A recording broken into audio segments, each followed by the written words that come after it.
Hey everyone, it's Craig here with a very important question. Would you rather have plexiglass dividers on attractions causing shorter lines or no dividers causing longer lines? I put this question out to our Instagram followers and I wasn't surprised by the results, which I'll reveal in just a bit.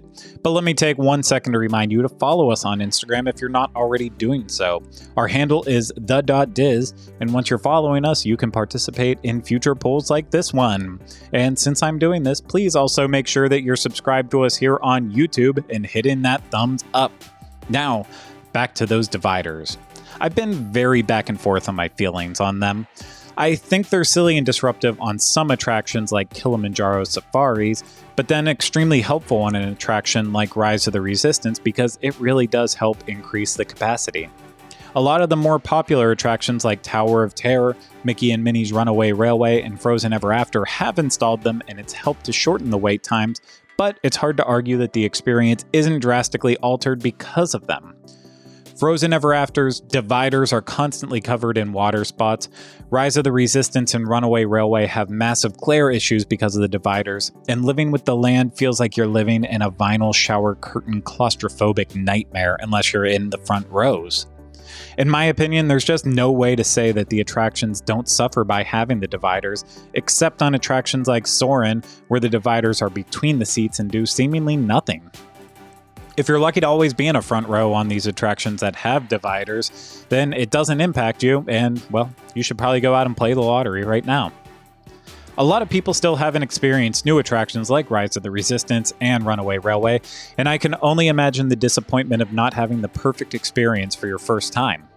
If you don't know what to expect, maybe you'll be caught up in the moment so much that you won't realize it isn't perfect because of the dividers, but I just wouldn't rely on that. Shorter wait times are also very nice. Without FastPass Plus, we live in a world where the standby line is the only option. Strategic planning and being flexible can help you from waiting too long for some attractions, but the dividers are also a way for Disney to help keep those lines shorter. The more seats available for guests means better capacity and a shorter line. I think I've made the point that it's a very complex topic, and it's possible that there's no one right answer, and maybe the best compromise is a blend of the two answers. But that's not the question I asked. Just simply, which one would you rather have? My answer, personally, is no dividers and longer lines. Many people go to Disney for the dining, shopping, entertainment, but I love the attractions.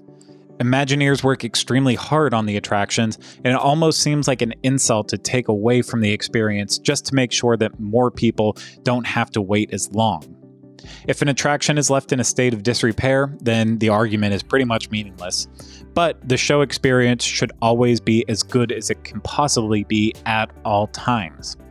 Now, back in the days of FastPass Plus, if I couldn't get a FastPass, then I had no other option than to wait in a long line. And it wasn't always great, but it was the option that I had. We have all been conditioned to dislike long waits, but maybe it's also time for theme park fans to change away from that.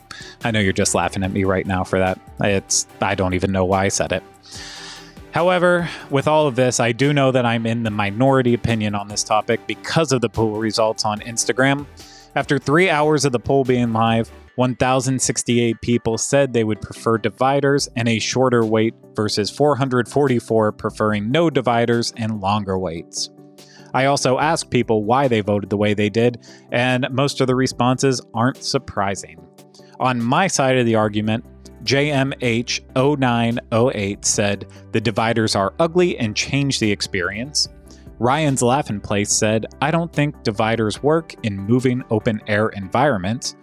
Tech Mickey said, it disrupts the view of the attraction when you have to look through and around them. Rebecca Ford 1217 said, I was able to ride both ways and the dividers really do hinder the view. And Kaylee Tyrar said, quality over quantity is always what I go for. I'd rather see everything clearer. Again, though, the side who wants dividers and shorter wait times was much louder. It's a Wonderful Disney said, time management is the most important in Walt Disney World. Sam H. 0812 said, you can get more done or repeat rides with the wait times being shorter. The Mrs. Clean said, the dividers do not bother, especially if they are there for safety. Ruth Sidaway said, I hate waiting in line. And Telepathic Trippy said, I've been many times and I'd rather have shorter wait times. And those were just a sampling of the hundreds of responses we received. So thank you to everyone who took the time to vote and also explained why you voted the way that you did. I wish I had time to mention every single person's response, but we'd be here for hours. There was just too many responses. So thank you very much for participating. And that's it for this Would You Rather scenario. Please remember to hit the thumbs up on this video and subscribe to the channel if you haven't done so yet. And before I go, I wanted to take just one more second to remind you that we are sponsored by Dreams Unlimited Travel. And by supporting Dreams Unlimited Travel, you are supporting the Diz and making sure we can continue to produce fun and helpful content that will help you plan your next Disney vacation. The experts at Dreams Unlimited Travel can help you with your planning needs on top of looking out for discounts to help save you money on your next trip, and their services cost nothing, not even a penny.